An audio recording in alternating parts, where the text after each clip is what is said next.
Vous connaissez certains... Ni de Dijon, ni de Dijon. Oui, et vous connaissez certains des membres, peut-être avez-vous reconnu certains des membres de cette communauté, soit tchétchène, soit de la communauté maghrébine impliquée dans ces règlements de compte? Je n'ai jamais vu, je n'avais jamais vu, excusez-moi, un Tchétchène. Je n'ai jamais vu de Tchétchène à Dijon. Il y en a 3, 4, 5, une dizaine maximum. Ils vivent tranquillement.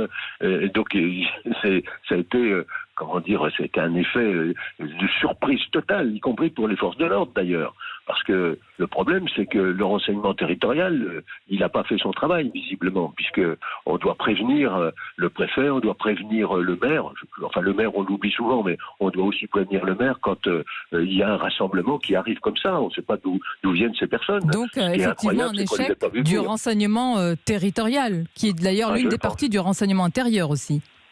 Oui, bien sûr. Alors, je ne sais pas où était la faille, mais enfin, il y a eu une faille, visiblement, parce que personne n'avait prévu leur arrivée. Et c'est moi qui les ai vus à minuit sur la place de la République débarquer. Je me suis dit, mais qu'est-ce qui se passe? Voilà, exactement comment ça s'est vécu. Et après, ils sont occupés ce quartier, et vu qu'il n'y avait pas assez de policiers auxquels je rends hommage à chaque fois que je le peux, vous le savez bien. Mais je le sais, mais François Rebsamen, c'est assez édifiant de vous entendre ce matin dire, c'est moi qui les ai vus presque par hasard sur une place de la ville, et c'est ce qui explique donc selon vous ce retard dans l'intervention des forces de l'ordre.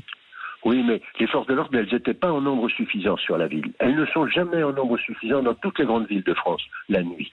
Et ça, il suffit d'interroger tous les maires des grandes villes, ils vous le confirmeront.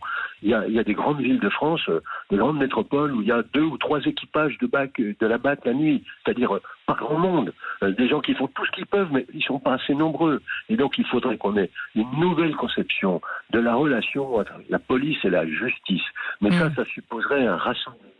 Ça suppose bien évidemment un rassemblement et une vraie discussion. Comment faire en sorte qu'on ne soit plus... Je me rappelle au moment du départ de Gérard Collomb du ministère de l'Intérieur, de ce qu'il avait dit. Et oui, sa phrase. On va bientôt ne plus vivre côte à côte, mais on va vivre face à face.